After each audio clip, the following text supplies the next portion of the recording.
Imaginez un instant. On vous donne les clés d'une voiture de sport, magnifique, mais incroyablement complexe. Sauf qu'on oublie de vous donner le permis de conduire, et surtout le manuel d'utilisation. Ah oui, l'image est très parlante. C'est l'analogie frappante que propose notre source du jour, un article de Gilles Besson, pour décrire ce que ressent un patient quand on lui annonce une maladie chronique. On a les médicaments, les consignes, mais on est seul au volant d'une machine qu'on ne maîtrise pas du tout. Et on devient en quelque sorte passager de sa propre vie. C'est la maladie qui conduit et nous, on subit la route. L'analogie est vraiment puissante, je trouve, parce qu'elle capture bien ce sentiment de perte de contrôle. C'est exactement ça. Et notre but aujourd'hui, en explorant cet article, c'est de voir comment un concept qui s'appelle l'éducation thérapeutique du patient, ou ETP, propose justement de renverser la situation. De rendre les clés au patient. Voilà. De lui rendre les clés et le permis pour qu'il redevienne le pilote. On va essayer de décortiquer comment cette approche transforme radicalement la relation aux soins. Pour bien comprendre, il faut peut-être commencer par dire ce que c'est, très concrètement.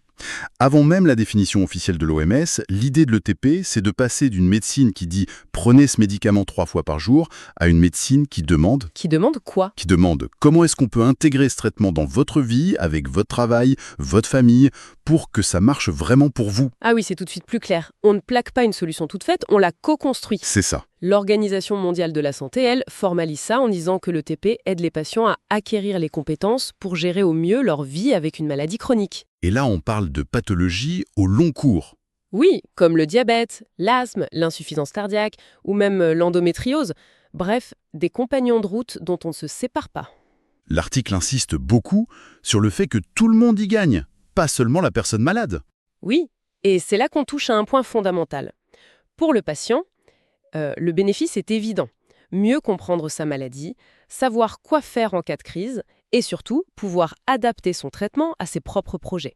L'objectif, c'est de retrouver une qualité de vie.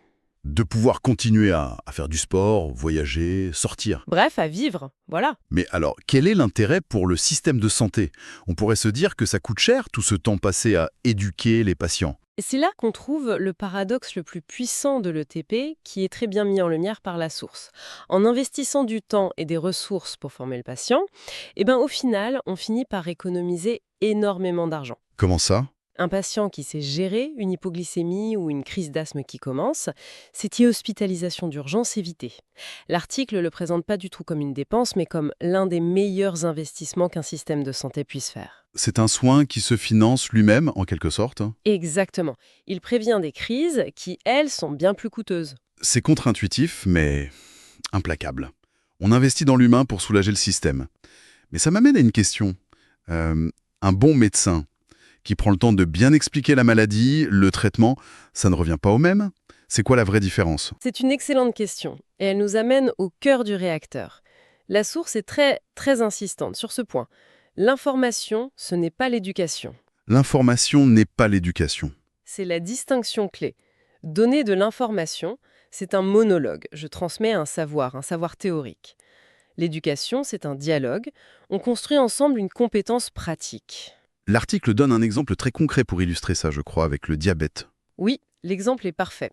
Savoir que le sucre est mauvais pour une personne diabétique, ça, c'est une information. Quasiment tout le monde la possède. Mais savoir comment gérer concrètement un repas de fête, l'anniversaire du petit-fils, un dîner imprévu au resto. Sans se mettre en danger, mais sans s'exclure de toute vie sociale non plus. Exactement. Ça, c'est de l'éducation. C'est une compétence qui s'apprend, qui se pratique. D'accord, l'exemple est très clair.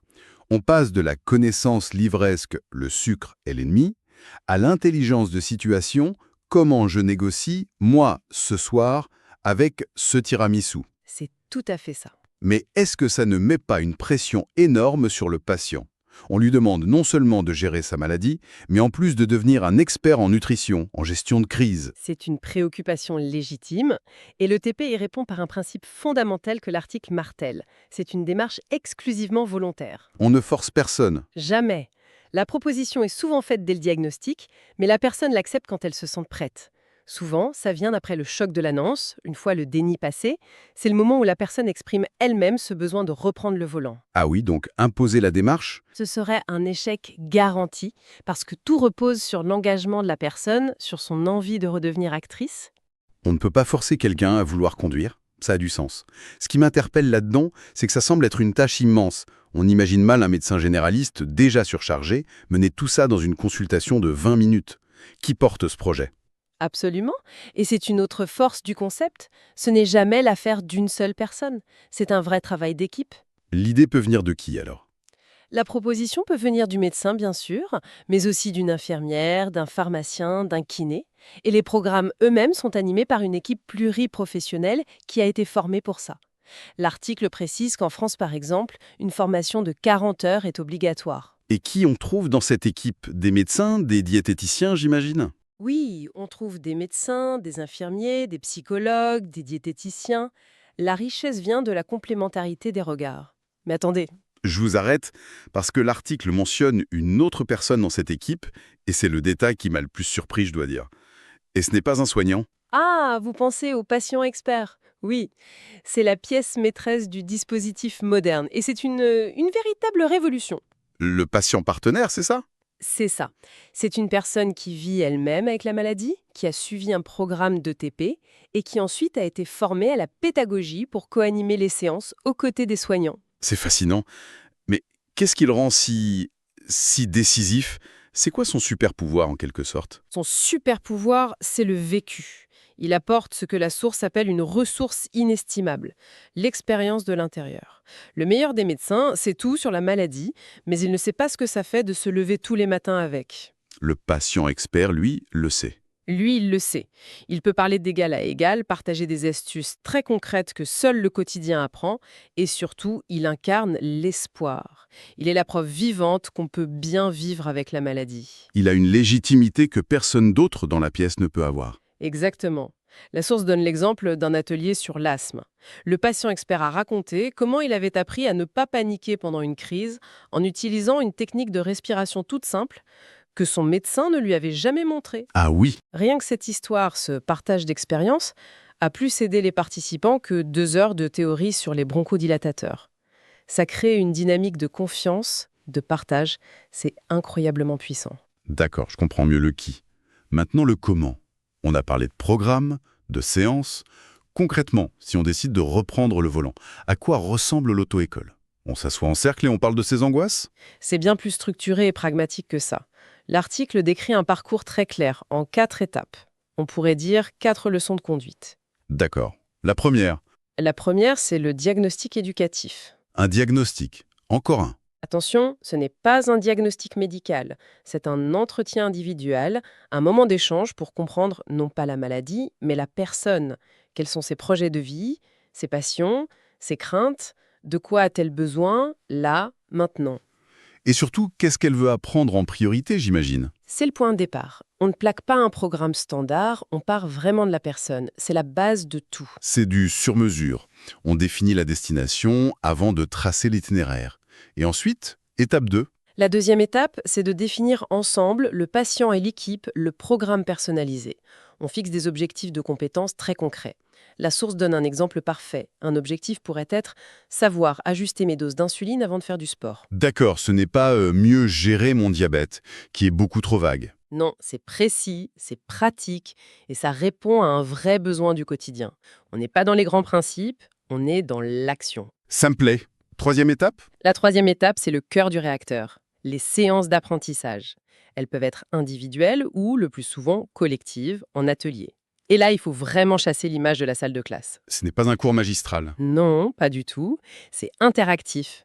C'est un peu le simulateur de conduite. On manipule du matériel, on s'exerce sur des cas concrets, on fait des jeux de rôle pour s'entraîner à parler de sa maladie à son employeur, par exemple.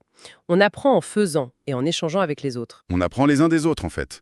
Le savoir n'est plus seulement vertical, du soignant au soigné. Il devient horizontal, entre pairs, et c'est ça qui le rend si efficace. Enfin, la quatrième et dernière étape, c'est l'évaluation. L'examen final. Non, pas un examen avec une note. C'est un bilan qu'on fait ensemble, on revient aux objectifs du départ, et est-ce qu'ils sont atteints? Qu'est-ce qui a changé dans la vie de la personne? Et souvent, ce bilan permet de définir de nouveaux objectifs, car la vie avec une maladie chronique, c'est un long voyage. On vérifie la carte pour préparer la prochaine étape. Quand on met tout ça bout à bout, le message de la source est limpide. L'ETP, ce n'est pas un luxe ou un petit plus pour les patients qui le demandent. C'est une partie intégrante du traitement. C'est ça. C'est aussi essentiel que les médicaments. Vraiment? Oui, si on considère que le but du soin n'est pas juste de corriger un chiffre sur une analyse de sang, mais de viser le bien-être global de la personne, alors l'ETP est indispensable. Elle agit sur la capacité de la personne à être autonome et à avoir une bonne qualité de vie. C'est un soin à part entière. Et on sent que ça impose une transformation des deux côtés. Pour les soignants, c'est un vrai changement de posture. On passe du « je sais, vous exécutez » à « écoutons et construisons ensemble ». C'est une posture de partenariat. C'est un défi, oui, mais c'est aussi ce qui redonne énormément de sens au métier de soignant. On ne traite plus seulement un organe défaillant, on accompagne un être humain dans son parcours de vie. Et pour les patients, c'est le chemin pour regagner sa liberté. Ne plus subir, mais agir. Pour reprendre notre fil rouge, c'est le moment où on arrête de regarder la route depuis le siège passager et où on reprend fermement le volant. Et vous savez, la conclusion de l'article de Gilles Besson résume cette philosophie en une seule phrase d'une puissance folle. Il termine en disant « Souvenez-vous, le premier expert de votre santé, c'est vous ». C'est une affirmation qui bouscule des siècles de tradition médicale où le savoir était détenu par un seul camp. Elle ne nie pas du tout l'expertise du médecin, mais elle la rééquilibre. Le soignant est l'expert de la maladie, le patient est l'expert de sa vie avec la maladie. Et l'ETP? L'ETP, c'est simplement le pont qui permet à ces deux expertises de se rencontrer et de collaborer. C'est une vision incroyablement moderne et respectueuse. Et pour laisser nos auditeurs avec une piste de réflexion, l'article se concentre logiquement sur les maladies chroniques. Mais je ne peux pas m'empêcher de me demander si ce partage du pouvoir, cette posture d'écoute et de co-construction devenait la norme pour toutes les interactions de soins, même pour un simple rhume ou une cheville foulée, comment cela transformerait-il notre relation à notre propre santé et à la médecine en général ?